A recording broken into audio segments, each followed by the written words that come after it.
Hey there, my name is Pravus, and welcome to Terra Invicta. This is a brand new grand strategy game that is set in the modern era, and it attempts to answer the question, what would happen to humanity if aliens crash-landed on Earth? What would happen with our ideological schisms? What would humanity do over the next few years? Would we be able to survive a potential alien threat? And it answers these questions in a surprisingly fun, balanced, realistic, and compelling way. I've been really intrigued by this game and having a lot of fun with it so far, so I'm looking forward to trying it out for you guys today. Now, I've only put a few hours into this game. I did unfortunately miss out on the demo and the beta. I kind of regret that now, but I'm here now, so let's play around with it. I've got just enough time to have a good sense for what I'm trying to accomplish in this game, but also enough time to realize I have not yet figured out how to master all the different competing priorities. There's a lot of stuff trying to get your attention, and if you tunnel vision on one thing for too long, you might find that you miss the boat. So I'm going to be playing around with this and stumbling through a strategy, trying to survive with humanity. Maybe I even succeed, but I guarantee you we're going to have a lot of fun with it. For a new game, let's play on the modern scenario with the full solar system and all 8 human factions activated. The different factions represent the different ideologies of humanity now that the aliens have arrived, different ideas as to how we should be reacting to the existence of alien life. And they each have their own different goals and objectives and ways of winning the game. You can think of these guys as being on an ideological spectrum. At the very center, you have the Academy. These guys are the most powerful faction at the very beginning of the game, and they are more optimistic about alien existence. They think that with diplomacy and science, we can prove that we are equals and peers to the aliens, and by allying ourselves, we will usher in a new golden age for humanity amongst the stars. May not turn out the way they're thinking, but I don't want to spoil that too much. On the more cynical side, we have the Resistance. These guys believe the aliens could be an imminent threat to humanity, and they are putting together an organization to defend our interests and our home as necessary. That could involve a land war on Earth. It could even be proactive enough to build a defensive fleet and ward off the aliens. This is the faction we'll be playing with today. I think of them as kind of the true story for Terra Invicta. They are the faction that was also represented in the demo, so they are considered to be a very good first playthrough. Now, in a similar vein, we have the Humanity First faction. They are the same but more extreme. They agree the aliens are a threat, and in fact, they want to take things one step further. Instead of just defending Earth, they want to kill all aliens. Purge them from the solar system. Human supremacy only. The thing is, they're not necessarily wrong. These guys are kind of an ally for us. They're just more extreme about it. So we'll see how that works out with them. Now, on the opposite side of the spectrum, we have the Protectorate. These guys don't agree that we can fight the aliens and win. They think that we will inevitably lose. So their objective is to appease the aliens, surrender to them, and prove that humans are a valuable asset that deserve to live. Do that, and that is how humanity survives this new coming of an alien superior being. I don't like them, but I understand where they're coming from. On the more extreme side of their spectrum, you then have the Servants. They don't want to just ally with the aliens, they want to become supplicants. They want to serve the aliens in every way possible and help them accomplish their objectives. As far as I'm concerned, they are traitors to humanity, and they are my enemy that I will be undermining every opportunity I get. There are a couple of other more neutral factions I haven't talked about. You've got the Initiative, which are kind of like an Illuminati group. They want to exploit the existence of aliens and the chaos that ensues in order to take power. I don't know exactly how that manifests, but that's what they're trying to do. And then you have Project Exodus, who agree with the Protectorate we can't fight and win. So their solution is to get the heck off of the world. Just run away, build generational ships, and send humanity to the stars. Sure, we lose our home, but we survive. I don't agree with them, but I at least understand where they're coming from, and as long as they don't fight me, I don't have any reason to fight them. Let's play on normal difficulty and get started with a new game, and God save me, because this is going to be a challenge. And here we go. First thing I want to point out, the game begins on September 30th of 2022. So, at the time I'm recording this, like just a couple days ago.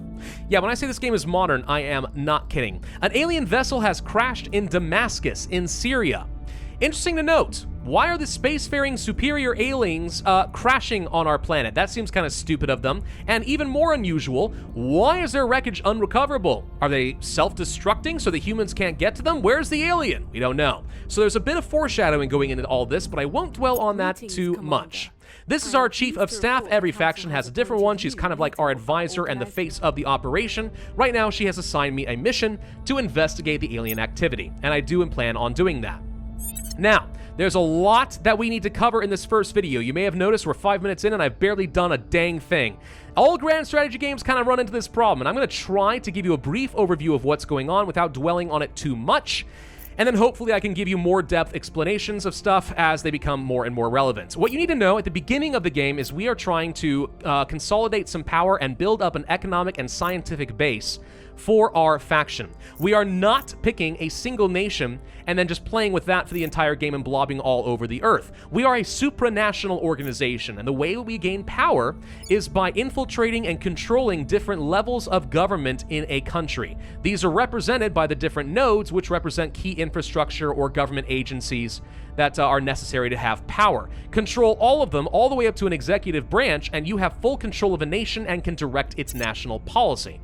So there's a lot of really good starting nations to try to control and fight over with the other factions.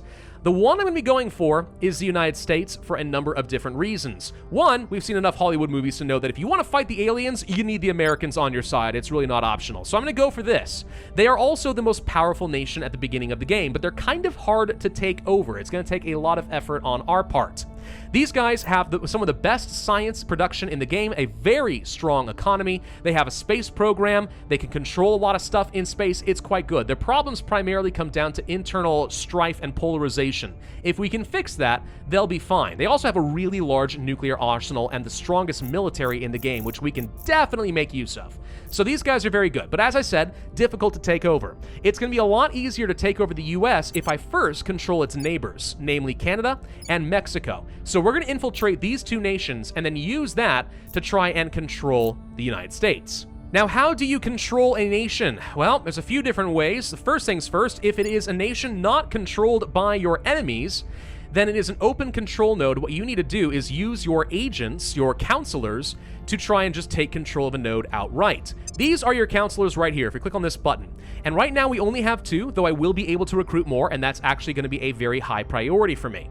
So every counselor has a number of different stats associated with them. We have persuasion, investigation, espionage, command, administration, science, security, and loyalty.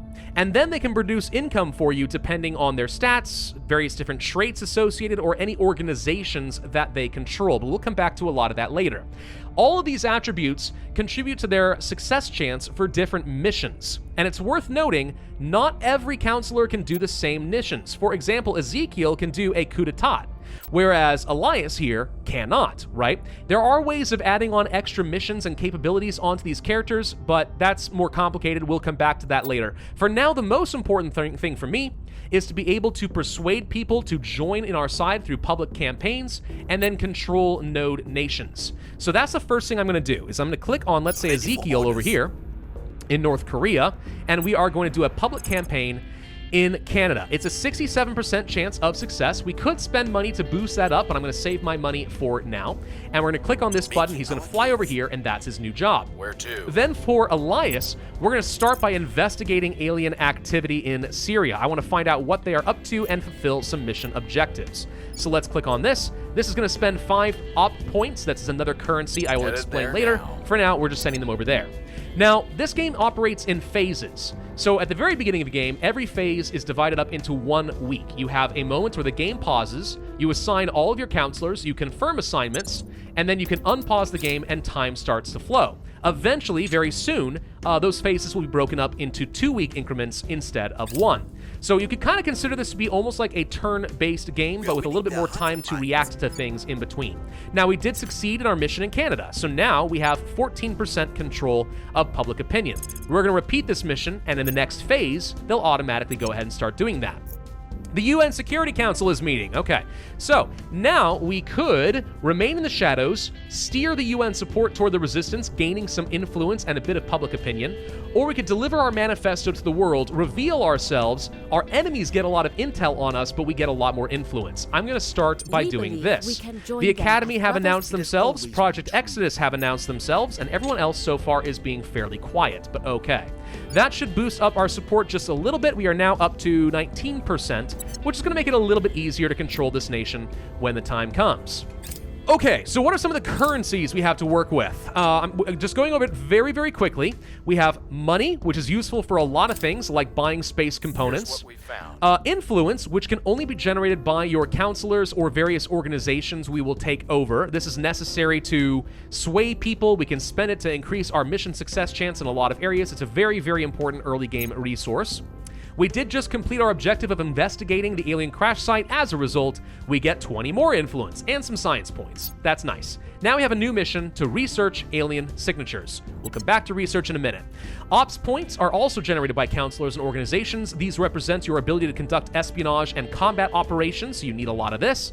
Boost represents your ability to send things into space. The more boost you have, the more you can use satellites, or go to the moon, or Mars, or Mercury, whatever it's going to be. You want to have a space program, and the US happens to have a pretty good one. Control points, mission control, represents how much you're able to control in space. Science goes into, well, science and researching things. Then you have the governing capacity. So every node, as I said, has a bit of cost against the cap. Some nations, as they are more developed, are going to be more expensive than others. This is basically your governing capacity. So you want to get this number as high as possible. The more you have, the more countries you will be able to control, or at least the more you can develop your country before it starts giving you some massive penalties. Controlling the US is going to be very expensive because it's going to cost me something on the order of like 150 control power. You can get more of this by improving your counselors. Several stats will contribute to that, like persuasion, like administration skills, right? So you want all of that. Then there's a bunch of space resources. I'm not going to touch that. We will come back to that a little bit later. Select a management team. We could have some lobbyists and influencers for more influence income. We could boost our science income, ops income, or money. I think I'm going to go for science because until I get the United States under control, I'm not going to be producing a lot, and I need as much science as possible. Influence would be a very good choice as well, but I think this will work for me. All right, I guess now we should take a little look at science. So if you look over here, there's global research and our own faction-specific research. Global research, everyone contributes to some degree or another. Whoever contributes the most in a research then gets to choose what the next research is going to be that everyone then works on. Some of these are really powerful, but when they're completed, everyone gets access. Then there's faction-specific research, stuff I can do only with myself, right? And other factions are researching their own stuff too.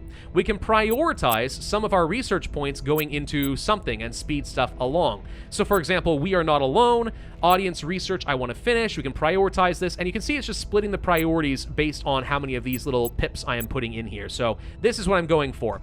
The tech tree in this game is massive, and it's probably one of the things I am the least familiar with as far as priorities. There's so much to do, and believe it or not, this isn't even the entire tech tree. It's actually bigger than this and already parsed down to something more processable on my end. So yeah, getting a lot of science is a really, really good idea, and that's one of the reasons I want to get the United States. Now, I should have done something. One thing I should have done was try to immediately recruit another counselor before I launch the first phase, especially since we now have some influence. Let's see if there's anyone else here that would be really, really good for us. I like this character. Good persuasion, good investigation, good espionage, good administration. These are stats I love. Unfortunately, does not have almost any of the missions that I would want, so Juan is not going to be a very good choice for us. An operative with investigation, espionage, and command could be nice. Purge, coup d'etat, crackdown, all of this is pretty solid for me. I would like this character. Is this a top priority character right now? I don't know. I would love to have at least one more persuasive character. Please tell me this professor is going to be good. Gosh dang it, not someone who is able to do any persuading of the people, and that's really important for us, so we may have to come back to you later. You can do public campaigns, but your persuasion isn't great. You can do crackdowns, purges, you have decent investigation and espionage. You're not bad, just not necessarily outstanding, but I don't really have any better options. Ugh, okay. Transparent, a quick learner, low profile, aware undercover. You can make for a decent undercover character. I just really need someone else who's good at persuading. And not many of these people can do public campaigns. That's a huge problem. That's a very huge problem. All right, we're going to pick you up. You're kind of my best other option, and we'll make use of you in the next phase. I don't know at what point new candidates become available. If we can't get anyone, then this operative could be an option for us. But we may have a hard time getting off the ground because I'm not going to be very good at persuading people to join my side. All right, the first phase is complete. The game automatically is going to pause, and now we have to reassign all of our characters. So you over here can't do a whole lot for us. We could try to do a control nation attempt over here in Canada. It's only a 32% chance. If we want to spend influence, we could boost that. And I think I will spend a bit of influence in order to increase our odds. The sooner I can start producing extra science, income, and so on, controlling Canada, probably the better. So we'll start with that.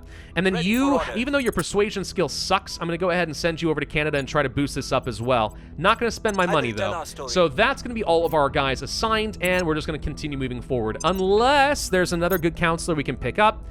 And the answer, unfortunately, remains no. I really hope we recycle some of these guys later.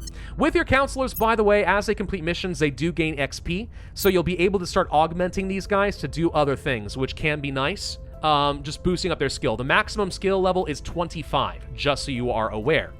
There is also something called organizations. These represent actual organizations or military branches or government agencies, whatever, that you can basically buy out using, I don't know, influence, money, something, and it's going to give you boosts. Depending on how much administration you have, this will determine how many of these organizations you can control. So the Desir Foundation, for example, is not really that good, but I mean, at the end of the early game, having a bit of extra influence, money, and science production isn't the worst thing I've ever seen. So I'm going to go ahead and buy this. Do I want it to go to you or someone else? I think you are fine. Let's go ahead and spend 25 influence and just start making more influence. This will pay for itself, and it gets me a few extra bonuses. That's 1 out of 4 stars of administration used up. Eventually, we'd like to buy some of these, but they're locked behind other requirements. For example, only someone who works for the government can have some of these. So for example, maybe this, but if we have a control point in Spain, then I can control this one over here. Same with, let's say, if we have a control point in Russia, I could buy out their foreign intelligence services, and there's a lot of bonuses that come with this, right? So some of these are good. I'd really love to get this, because if I attach this to, let's say, this guy over here, you can see it opens up a public campaign mission, which means his extra persuasion skill can be put to use. So depending on what we want to do here, maybe it would be worth trying to get an early control point in someplace like Russia. And I apologize, by the way, if I'm breezing through some of this faster than you would like. I promise a lot of this stuff will start to fall together and it'll all make a lot more sense. But for the sake of the first video, I feel like I kind of have to go a little bit faster here because there's just so much to cover. I really can't dedicate enough time to all this. Understand that there are 3 phases to the game, really. Oh, we got our first point in Canada. Excellent. We're going to repeat that mission over here. First is basically building up your power base on Earth, whatever it's going to take, and you will be constantly managing this as time goes on. The second phase is going to be the industrialization of space, and if we zoom out, you can see the entirety of our solar system over here, and we can definitely colonize Mars, Venus, several different asteroids in the belt, and so on. And then the final phase is using our industrialized space to get ready to fight or defend ourselves against aliens. And spoiler alert, they're out here on the far reaches of the solar system, well beyond Pluto, and building up an economy just like I am right now. So those are the 3 phases. Build up your support, control the nations you want, and then get ready to start building out a huge space economy. Okay, I actually got lucky. All 3 control points in Canada were seized first try, so we now officially have full control over Canada. Now let's take a look at the nation demographics and some information. There's a lot to look at over here as well. We have an overview of their political situation. Right now they're mostly peaceful, but unrest is trickling up. Here's their GDP, their democracy rating. We can get a look at their military, what their tech level is. They don't have any nukes, no navies. That's a bit of a problem, but okay. These are the demographics for their people. Relatively well-educated and advanced. Fully integrated, lots of good national cohesion. We actually want this to go down a little bit. 5 is the sweet spot where you get just enough disunity that there's a lot of different thoughts and ideas basically competing, and in a democratic society that translates into extra science. This is the GDP per capita. The higher this is, generally the better. And this is our wealth inequality. We want this to be as low as possible because this contributes to unrest. Then you have development. There are development points, investment points, that can be spent using this priority system over here in order to develop a nation in various different ways. So for example, I want a high investment in knowledge and a little bit in welfare to keep trickling this down, and then as well some extra points in the economy. I don't feel the need to invest in more military tech. I don't want to invest in spoils, which basically represents corruption. You can use this to siphon money out of the country quickly, and if you actually don't have enough enough of your budget allocated to spoils, the corrupt oligarchs get unhappy and you're more vulnerable to a coup. But I'm going to accept that risk. Funding is very similar, but less corrupt and just gets you money. Then we have spaceflight programs, so they can actually start building up boosts on their own, build up more armies. I'm not worried about any of that right now. I don't want to boost up anything but this. Knowledge, maybe a bit of welfare, and boost up the economy will be fine. Later, we'll take a look at things like some spaceflight programs. I just want to stabilize this nation and get it in a good spot. Now, of course, we are going to turn all of our attention over to Mexico, and we're going to try to take some nodes over here. 13% chance, not very good. Could spend a lot of influence and try and boost this. I don't feel like that's going to be great for me, though. Is there anything else I could do? I guess we could spend some influence to defend our interests in Canada so other factions can't take it away from us with a purge. But I don't think they're going to mess with me. I think instead I'm going to go ahead and start preemptively stabilizing the US if possible, so that they'll be in a better position when I take them over, because subversion and polarization is not good for me. The other guys are going to go ahead and start building up some public campaigns, so we'll be able to take over the nodes just like we did with Canada. By the way, it is a new month, so I'm hoping that might mean that we can... Ooh, man, your score is terrible. This might mean that there's an opportunity to get ourselves a new counselor. Let's check if the roster refreshed. It did not. Gosh dang it. More aliens have been detected on their way to Earth. Yep, this is going to be a thing. It was not a one-time crash. There are more of them out there, and they've got ships. Oh, good. Finally. Okay, we have a couple of refreshed candidates. I don't know if these guys are going to do it, but what about this journalist here? You can do a public campaign with decent persuasion. That's kind of all you'll be good at. I guess you can do crackdowns, which actually makes it easier to purge enemies, and that requires a good investigation skill, which you do have because you're a journalist. This kind of works for me. Finally, someone else. We're going to recruit you. Welcome to the team. Okay, we finished the audience research project, which is going to give us some extra influence. Not super important, but that's kind of what we had started with. I would love to get management research, which is going to boost up our governing capacity, but we don't need it this second. For a mission, we are supposed to research alien signatures, and this will not take very long. It's only going to take me 9 days to research. That's pretty easy. As far as commercial research, no. Let's swap that over to the management research, so I will be able to start making progress on that. And I don't think we need to prioritize any of the global research. Other people will do those for us. I want to get some of my stuff set up first. And we have finished with alien signatures. Now we can detect if aliens abduct humans on Earth. Yeah, starting to look a little bit nefarious there, huh? So that's an objective complete, and then there's a bunch of story stuff going on over here. Our new mission is to conduct a surveil location mission near any of the crash sites. So we are looking for any sign of abductions or the aliens doing something.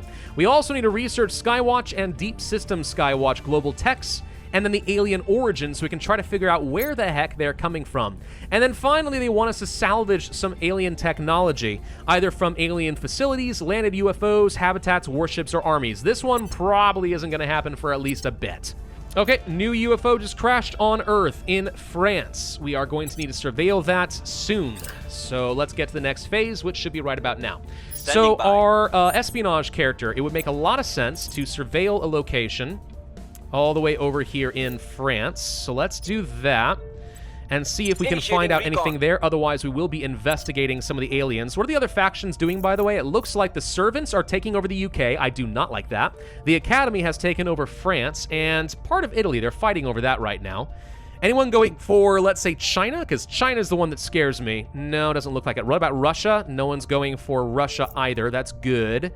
And looks like the Academy is taking Brazil. Not a lot of people doing a lot of things right now. Good, okay. Let's just hope they don't get too powerful. What's up?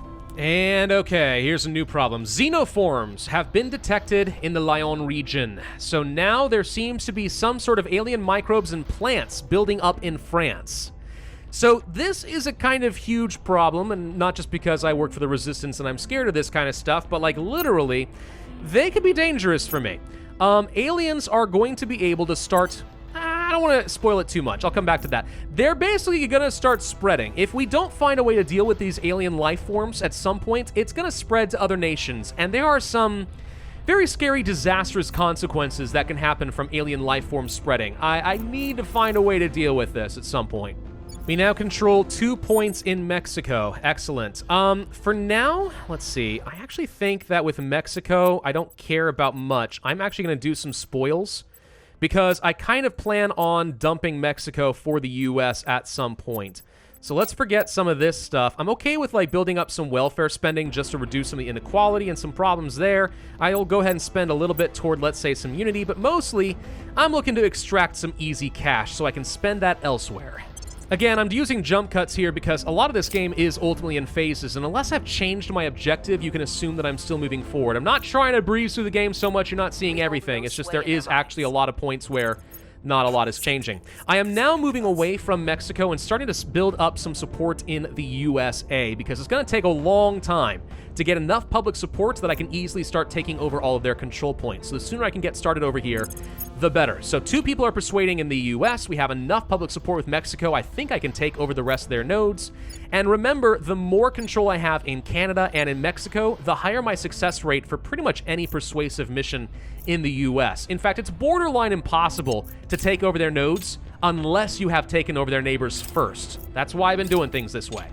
I am periodically checking to look for any new organizations. I've bought out a couple, one of which was a little expensive and not something I plan on keeping on this character, but I bought out the 3rd US Special Forces Group, which is going to give us access to new missions. It costs me a little money, but it also gives me a lot more ops points income, which could be very helpful, not to mention higher command power and stuff. Once I can get some more administrative skill on this character here, so he can actually, have multiple organizations, we'll transfer it over to him to make him better at something. Actually, his command skill kind of sucks too. We don't even have a good commander. Why am I doing this?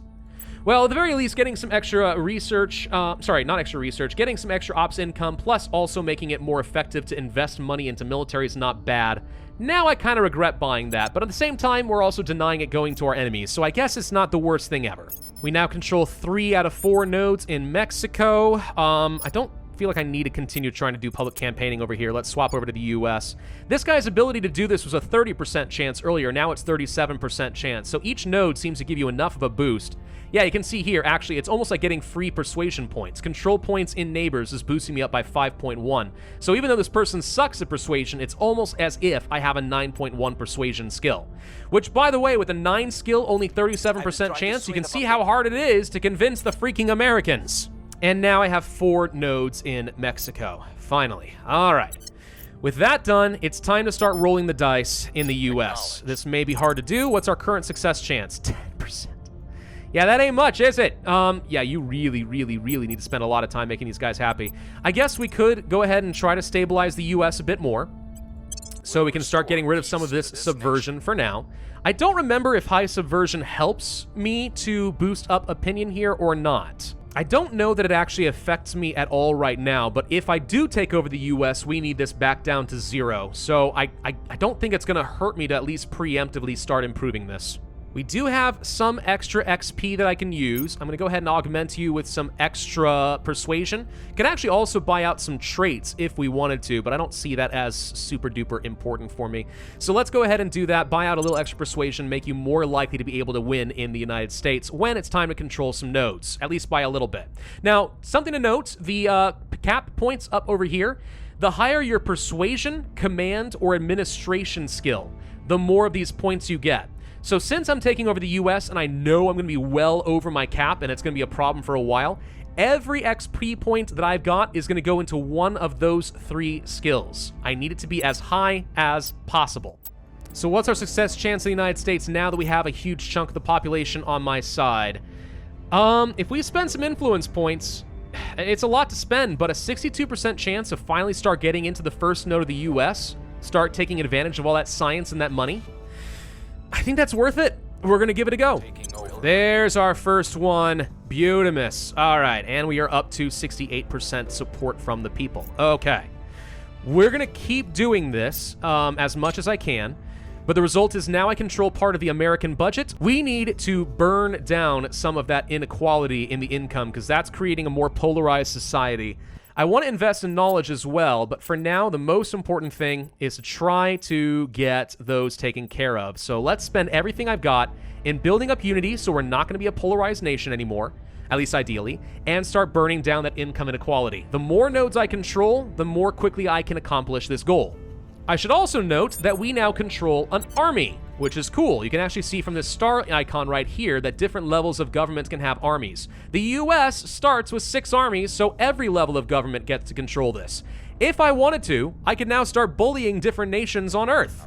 And that's 2 points in the US we now control. Okay, so now we're getting over our cap. And this is where things start to get difficult because being over the cap is now costing me 0.14 influence per day, which is a pretty significant penalty. I can afford to last with this for a little bit, but it is currently a problem. One thing we could do is now abandon a nation like Canada, at which point we are no longer spending our governing capacity to control the nation. But what's going to end up happening is each of these control nodes go into what is effectively known as a crackdown state. It's the same thing as if I took, like, say, this guy over here. Well, I can't show you the missions right now, but a crackdown mission, which makes all of those control points more vulnerable to being taken over through a purge mechanic. So basically, we'd be opening ourselves up for an enemy to come through here and easily sweep out all of Canada. I'm gonna have to do that with both Canada and Mexico at some point. The US is simply too expensive to maintain. So it's gonna happen. The question is when. I think I hold out just a little tiny bit longer. Now that we have almost complete control over the USA, at least their people, we don't need to keep doing public opinion. So for now, I can actually do something new. We need to think about where we want to go after the US is done.